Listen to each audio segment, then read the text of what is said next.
आप तमाम लोगों का फिर से स्वागत है आपके अपने YouTube चैनल दी मैथ फाइल पे। और छुट्टी के बाद आज बहुत दिन बाद आज हम लोग पढ़ेंगे ब्लड रिलेशंस का ड्रॉप 3। और इसमें वो सब सारे सवाल देखेंगे जो ब्लड रिलेशंस में पढ़ाना छूट गया था, जैसे कोडेड फॉर्म या फिर कुछ इंफॉर्मेशन बेस्ड फॉर्म होता है जिसे आप पजल भी कह सकते हैं, उस टाइप के फॉर्म। और आज 17 अप्रैल है और रामनवमी है, तो तमाम देशवासियों को रामनवमी की हार्दिक शुभकामनाएं। और जानते हैं कि किसी भी चीज शुरू करने से पहले हम एक तो मोटिवेशनल शायरी बोलते हैं। तो आज का मतलब थीम ये रहेगा कि फ्यूचर के बारे में नहीं सोचना, सिर्फ अपना पार्ट अदा करना है। कि पास्ट को देख के प्रेजेंट में वर्क करना है तो फ्यूचर खुद ब खुद समझ जाएगा। जैसे आप लोग अगर टेस्ट लगा रहे हैं तो वो गुजर गया, टेस्ट लगा दिया, उसके बाद उसका एनालिसिस करना कि कौन से ज़्यादा चैप्टर में उनको प्रॉब्लम हो रहा है, किस टाइप के प्रॉब्लम में, किस टाइप के चैप्टर, किस टाइप में हमको प्रॉब्लम हो रहा है, वो सबका एनालिसिस करना है। टाइम को रिड्यूस करने का कोशिश करना है। फ्यूचर के बारे में नहीं सोचना है कि जैसे मान लीजिए कि 5 मई को नीट का एग्जाम है, तो अब ऐसा नहीं सोचना कि 5 मई को क्या होगा क्या नहीं होगा, अभी बहुत सारा सिलेबस बचा हुआ है, क्या करें नहीं करें। अरे फ्यूचर के बारे में कहा है उसके लिए सोचना, वो आपके हाथ में थोड़े ना, फ्यूचर आप बदल नहीं सकते, वो सिर्फ गॉड के हाथ में है। सिर्फ अपना पार्ट अदा कीजिए और गॉड पे छोड़ दीजिए। और गॉड के पास क्या आपके लिए बेस्ट प्लान है, उससे बेहतर प्लान नहीं हो सकता आपके पास, क्योंकि वो गॉड का प्लान है।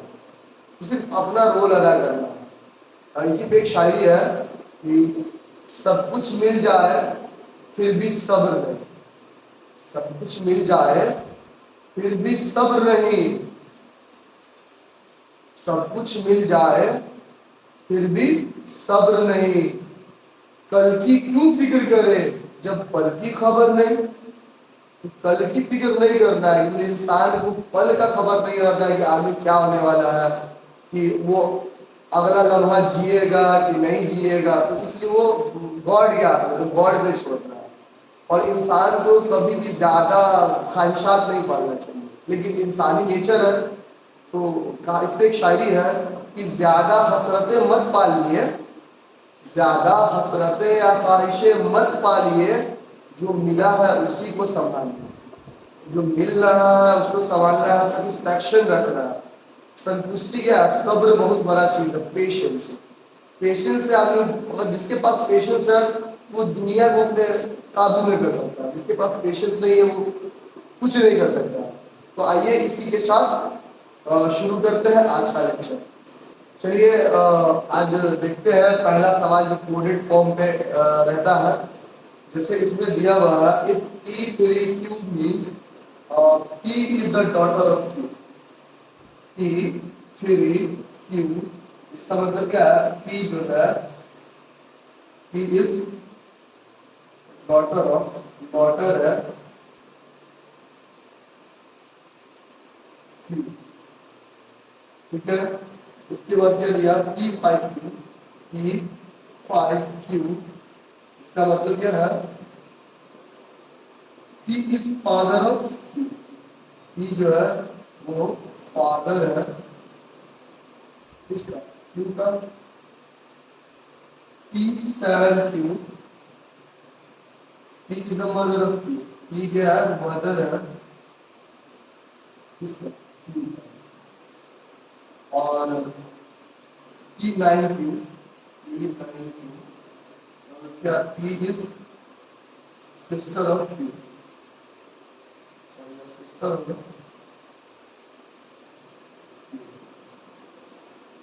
तो आपको बताना है कि J how J related to K, या J3L9N3O5। सवाल ये है, तो सबसे पहले देखिए कि आपको इतना लिखना नहीं है एग्जाम, लिखना क्या है, सवाल करना है। जैसे लिखा P3Q मतलब P is the daughter of Q, तो आप यहाँ लिखिए 3 का मतलब क्या है, डॉटर। अब सवाल को इस तरह बनाना है, और या डी लिख दीजिए शॉर्ट फॉर्म में, एग्जाम में डॉटर लिखिएगा तो समय लगेगा। 5 का मतलब क्या है? फादर। 7 का मतलब क्या है? मदर। और 9 का मतलब क्या है? सिस्टर। एक बात और आपको यहाँ पे ध्यान दिलाना चाहूंगा कि देखिए ये बोला पी डॉटर है तो मतलब पी का जेंडर क्लियर है, क्यू का जेंडर क्लियर नहीं हो सकता है। क्यों? इसकी माता भी हो सकती है पी की, या पिता भी हो सकता है। आप समझ रहे हो? जैसे पी दिया हुआ पी फादर है क्यू का, पी के बारे में कंफर्म हो गया कि पी क्या है? मेल मेंबर है। लेकिन क्यू हो सकता है कि बेटी हो या बेटा हो। बेटी बेटा के लिए दोनों पापा तो पापा ही रहेंगे ना। मेरा कहने का ये मकसद था, ये आप लोग समझिए। अब देखिए क्वेश्चन में क्या है, जे हाउ जे, जे पता कर रहा है कि जे कौन लगेगा के का, तो के की तरफ से लिखिएगा। यहाँ O5 के लिखा हुआ है, तो 5 का मतलब क्या है? फादर। तो मतलब इसको फादर हो गया, ये फादर हो गया किसका? क्योंकि हमेशा फर्स्ट पर्सन के बारे में बोला जा रहा है। P5 क्यों लिखा रहा है? तो P फादर है क्यू का, उसी तरह O5 के लिखा हुआ है, मतलब O फादर है के का। आप समझ रहे हो? ये लाइन खत्म। अब देखिए यहाँ ये लाइन लिखिए, N3 होगा मतलब 3 का मतलब क्या है? डॉटर है। तो ई पता चल गया, ई क्या है? डॉटर है किसकी? ओ की। आप समझ रहे हो? N3 मतलब के और एन क्या आपस में भाई बहन है। ठीक, अब उसके बाद देखिए ये आप निकाल चुके हैं, N3 O हो गया। उसके बाद यहाँ लाइन खींचिए, L line N, L line N. 9 का मतलब क्या है? सिस्टर है क्योंकि, तो ये पता चल गया ये क्या है? सिस्टर है किसकी? एन की। मतलब ये एल और आपस में क्या? भाई बहन है। और उसका पिता क्या है? ये इसका भाई है ये के। और उसके बाद देखिए यहाँ तक आ चुके हैं, तो फिर यहाँ ये J3 है। और 3 का क्या मतलब है? डॉटर है किसकी? क्यू की। तो ये क्या हो गया? डॉटर हो गई किसकी? एल की। अब देखिए एल और के क्या है? एल का के रिलेशन, एल क्या है? भाई बहन है। देखिए पिता की बेटी, तो क्या हो गई? अपनी बहन की बहन, तो फिर अपनी बहन, और अपनी बहन की बेटी क्या लगेगी? भांजी लगेगी। मतलब क्या लगेगी? नीस लगेगी। आपको समझ में जाना चाहिए कि जे क्या है? नीस है। आई होप आपको सॉल्यूशन अच्छा लगा होगा। ऐसे ही अप्रोच रखना है एग्जाम में, ऐसे रखिएगा तो कभी भी कोई दिक्कत का सामना नहीं करना पड़ेगा। और खास तौर से ब्लड रिलेशन बनाना है तो अपने रिश्तेदारों को पहचानिए। इस पे एक शायरी बोल चुके हैं कि अगर आप चाहते हैं आपसे बने ब्लड रिलेशंस, तो उसके लिए पहले जरूरी है अपने रिश्तेदारों का रिकॉग्निशन। जो अपने रिश्तेदारों को नहीं पहचानना उससे क्या बनेगा ब्लड रिलेशन? नहीं बन सकता। अब आते हैं इसी टाइप के दूसरे सवाल पे। आज का पूरा ड्रॉप 3 डेडिकेटेड रहेगा कोडेड फॉर्म, इस पे कोडेड फॉर्म, ब्लड रिलेशंस के कोडेड फॉर्म। तो आइए बिना देरी किए हुए आते हैं दूसरे सवाल पे। जैसे क्या दिया हुआ था, if A plus B means A is the father of B, A क्या है? फादर है B का। जानते हैं कि एग्जाम में ये सब नहीं लिखना है, बता रहे हैं ना, ये हम आपको समझा रहे पढ़ा रहे। एग्जाम में पढ़ाना थोड़ा ना, बताने से मतलब। A माइनस बी का मतलब क्या है? A मदर है इसका B का, और A स्ट्रिक्ट B, इसका मतलब क्या है? A ब्रदर है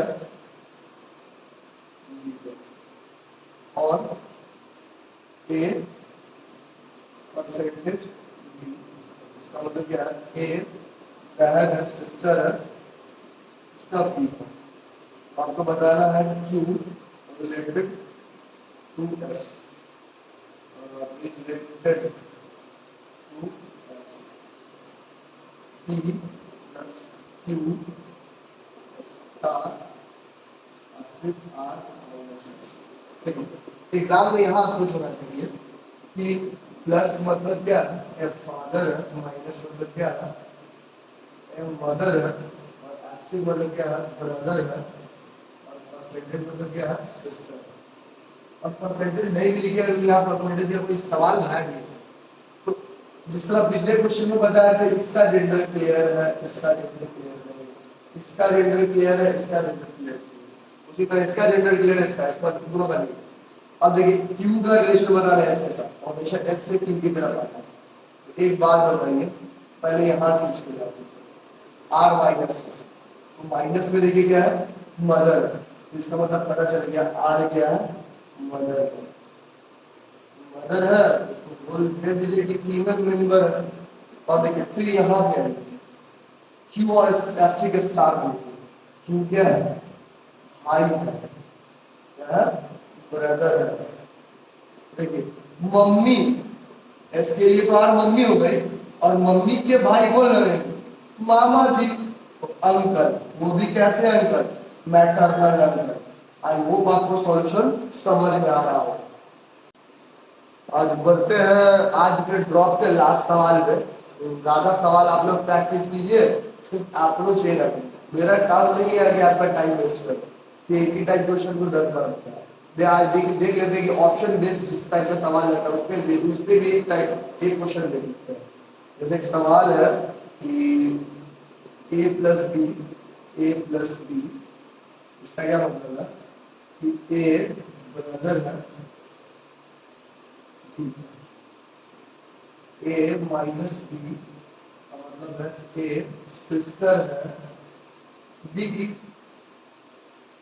और ए एस्ट्रिक बी इसका मतलब है ए फादर है बी का, और ए डिवाइडेड बाय बी इसका मतलब है ए मम्मी है बी की। तो पूछ रहा है of the following option signifies that P is the grandmother of P. P grandmother होनी चाहिए, दादी या नानी होनी चाहिए इसकी।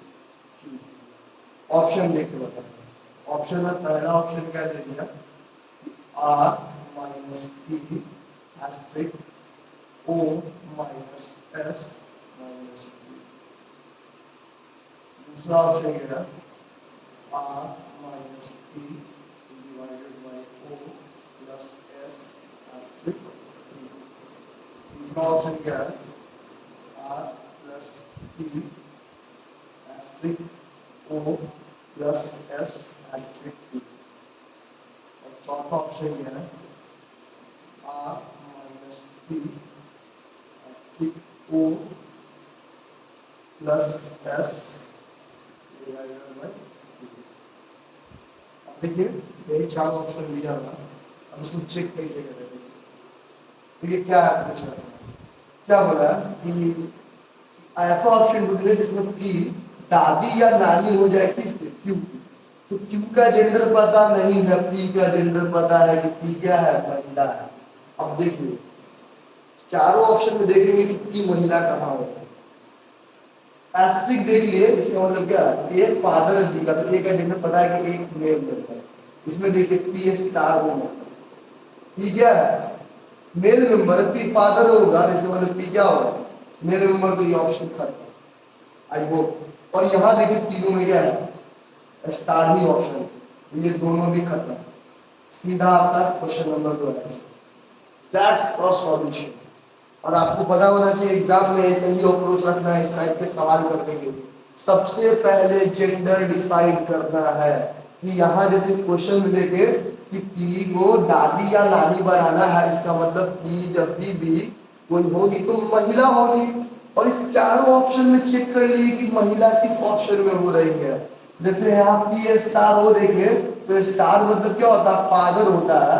जैसे ए स्टार बी मतलब ए फादर है, बी का मतलब ए मेल मेंबर है, तो पी स्टार का मतलब पी फादर होगा, मतलब पी मेल मेंबर। तो ये ऑप्शन कैसे हो सकता है, महिला कैसे हो सकती है, नहीं मेल कैसे हो सकता है, नहीं हो सकती, इसलिए ये गलत है। और बाकी के तीनों ऑप्शन में देखें, तीनों में स्टार है, तो इसका मतलब यहाँ भी मेल यहाँ भी मेल।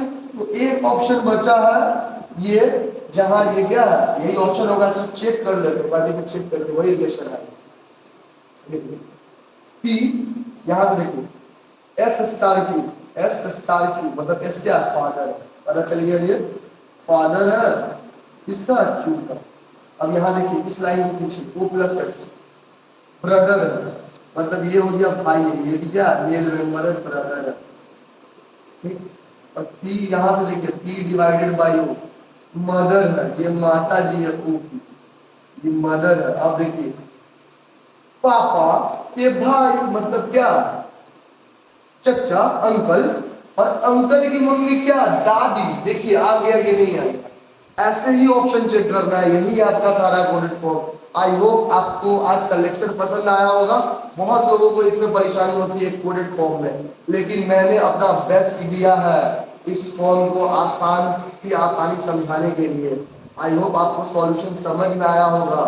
और आज का इसी के साथ आज का ड्रॉप खत्म करते हैं, और ड्रॉप खत्म करते करते एक शायरी बोलेंगे कि अब जा रहा हूँ इस महफिल से, बस इतनी गुजारिश है, जब नाम मेरा आए तो अच्छी सी दुआ देना। धन्यवाद, जय हिंद।